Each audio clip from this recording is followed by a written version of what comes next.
राधा राधा राधा राधा राधा। अरे मेरा ध्यान फिर भटक गया। अभी तो नाम जप शुरू किया था। कभी दिमाग में कोई बात आ रही है, कभी कोई बात आ रही है, कभी घर के काम याद आ रहे हैं और कभी किसी ने मुझे ऐसा कह दिया था वो बात याद आ रही है। राधा राधा राधा राधा। क्या मेरे अंदर बिल्कुल भी भाव नहीं है या फिर मैं नाम जप के योग्य ही नहीं हूँ? शायद मैं बहुत खराब इंसान हूँ, इसलिए मेरा मन भगवान में लगता ही नहीं। लेकिन फिर अगर भाव नहीं है तो क्या मेरा नाम जप बेकार है? शायद इसीलिए भगवान मुझे सुनते ही नहीं। अगर आपके मन में भी ये सवाल आए हैं तो ये बात आपके लिए है, क्योंकि नाम जप का असली रहस्य बहुत कम लोग जानते हैं। और अगर आपके मन में भगवान के लिए भाव ही नहीं है तो क्या नाम जप करना बेकार है? सच कहूँ तो मैं भी पहले यही सोचती थी। हम में से ज्यादातर लोग यही सोचते हैं कि पहले श्रद्धा आएगी, भाव आएगा, तब हम नाम जप करेंगे। लेकिन संतों ने हमेशा इसका उल्टा बताया है।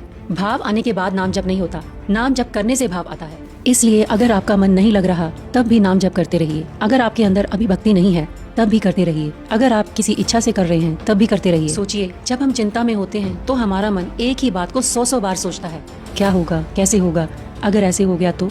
यही चिंता धीरे धीरे हमारी शांति खा जाती है। लेकिन जब उसी मन में भगवान का नाम चलने लगता है तो धीरे धीरे चिंता की जगह कम होने लगती है। नाम जब चिंता से लड़ता नहीं, वह उसकी जगह लेना शुरू कर देता है। और जब इंसान उदास होता है तो उसका मन या तो पुराने दुखों में अटका रहता है या आने वाले कल के डर में।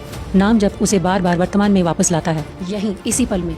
और यही वजह है कि बहुत से लोगों का मन नाम जब से हल्का महसूस होने लगता है। मान लीजिए किसी की नौकरी चली गई, घर की जिम्मेदारियां हैं, भविष्य की चिंता है, रात में नींद नहीं आ रही और समस्या अभी भी वही है। लेकिन वह रोज थोड़ा थोड़ा नाम जप करना शुरू करता है। शुरुआत में कुछ महसूस नहीं होता, फिर एक दिन उसे लगता है समस्या अभी भी है, लेकिन पहले जैसी घबराहट नहीं है, डर अभी भी है, लेकिन अब वह मुझे तोड़ नहीं रहा है। यहीं से अंदर की ताकत पैदा होनी शुरू होती है। बहुत लोग कहते हैं कि हमारे अंदर भाव नहीं है, लेकिन प्रेमानंद महाराज जी भी कहते हैं भाव नहीं भी है तब भी नाम जप करो। नानक नाम जहाज है, चढ़े सो उतरे पार। हो सकता है कि आज आप किसी इच्छा की वजह से भगवान के पास जाओ, लेकिन धीरे धीरे ऐसा समय भी आता है कि इच्छा छोटी लगने लगती है और भगवान बड़े। और नाम जप की सबसे सुंदर बात जानते हैं क्या है? इसके लिए किसी खास जगह की जरूरत नहीं है, किसी खास समय की जरूरत नहीं। आप घर में करो, दफ्तर में करो, विद्यालय में करो, अस्पताल में करो, चलते फिरते करो, जहाँ मन भगवान को याद कर ले वहीं से नाम जप शुरू हो जाता है। नाम जप का सबसे बड़ा चमत्कार यह नहीं है कि आपकी सारी समस्याएं तुरंत खत्म हो जाएं। सबसे बड़ा चमत्कार यह है कि उन्हीं समस्याओं के बीच आप अंदर से मजबूत होने लगते हो, मन शांत होने लगता है और धीरे धीरे ऐसा महसूस होने लगता है कि भगवान कहीं दूर नहीं है, वे आपके साथ हैं, आपके भीतर हैं और हर परिस्थिति में आपको संभाल रहे हैं। इसलिए मन लगे या ना लगे, भाव हो या ना हो, बस नाम जप करते रहिए। हो सकता है कि आज आपको कुछ महसूस ना हो, लेकिन एक दिन आप खुद कहोगे कि पहले जैसी बेचैनी अब नहीं रही, पहले जैसा डर अब नहीं रहा। अगर आप नाम जप करते हैं तो मुझे कमेंट में जरूर बताइए नाम जप से आपको क्या अनुभव हुआ।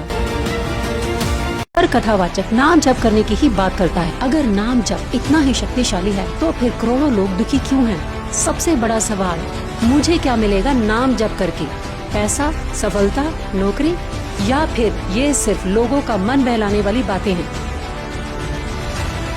लेकिन मैं भी कभी यही सोचती थी। जब मैंने संतों की बातों को सुना और नाम जप के पीछे का विज्ञान जाना, तब मुझे पता चला कि नाम जप से लोग क्या पाना चाहते हैं और उससे कहीं ज्यादा नाम जप उन्हें दे देता है।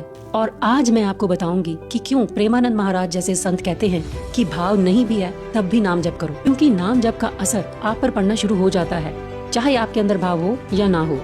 नमस्कार दोस्तों, आजकल आप देख रहे होंगे कि छोटे बच्चे से लेकर बुजुर्गों तक बहुत लोग राधे राधे, श्री कृष्ण, हरे कृष्ण, जय राम, जय सीताराम या फिर अपने इष्ट देव का नाम जप कर रहे हैं। लेकिन एक सवाल बहुत सारे लोगों के मन में आता है, आखिर नाम जप करके मिलता क्या है? प्रेमानंद महाराज जी कहते हैं यदि भाव नहीं भी है तब भी नाम जप करो। क्यों?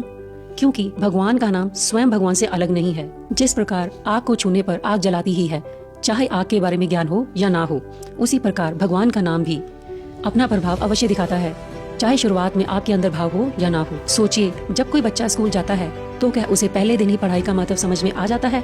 नहीं, लेकिन रोज रोज पढ़ते पढ़ते उसकी बुद्धि विकसित होने लगती है। ठीक उसी प्रकार नाम जप करते करते मनुष्य की बुद्धि, उसका मन और उसका शरीर धीरे धीरे बदलने लगता है। शुरुआत में हो सकता है कि आप केवल नाम जप किसी इच्छा से करें, लेकिन भगवान का नाम इतना पवित्र है कि धीरे धीरे वही नाम आपके भीतर की इच्छाओं को भी शुद्ध करने लगता है। जो व्यक्ति पहले केवल सांसारिक लाभ चाहता था, वह धीरे धीरे भगवान का प्रेम चाहने लगता है। यही नाम की महिमा है। दोस्तों, नाम जप कोई अंधविश्वास नहीं है, ये एक आध्यात्मिक विज्ञान है। आज आधुनिक विज्ञान भी मानता है कि जब हम बार बार किसी सकारात्मक शब्द या मंत्र का उच्चारण करते हैं तो हमारे मस्तिष्क की कार्य प्रणाली बदलने लगती है। तनाव कम होता है, मन शांत होता है, क्रोध कम होने लगता है, चिंता घटने लगती है और धीरे धीरे व्यक्ति अंदर से मजबूत बनने लगता है। लेकिन भगवान के नाम का प्रभाव केवल मानसिक स्तर तक सीमित नहीं है। संत कहते हैं कि नाम हमारे हृदय को शुद्ध करता है, हमारे भीतर वर्षों से जमा नकारात्मक संस्कार, ईर्ष्या, द्वेष, अहंकार और भय को धीरे धीरे कम करता है। इसलिए यदि आज आपको नाम जप में आनंद नहीं आता, यदि आपका मन बार बार भटक जाता है, यदि आपके अंदर अभी भाव नहीं है, तो भी निराश मत होइए, नाम जप मत छोड़िए, क्योंकि नाम जप का काम ही है आपके मन को बदलना। अगर मन पहले से ही शुद्ध होता तो नाम जप की आवश्यकता ही क्या थी। जैसे दवा बीमार व्यक्ति के लिए होती है, वैसे ही नाम जप अशांत मन के लिए होता है। धीरे धीरे आप महसूस करेंगे कि जो बातें पहले आपको परेशान करती थी, अब धीरे धीरे उसका प्रभाव कम होने लगा।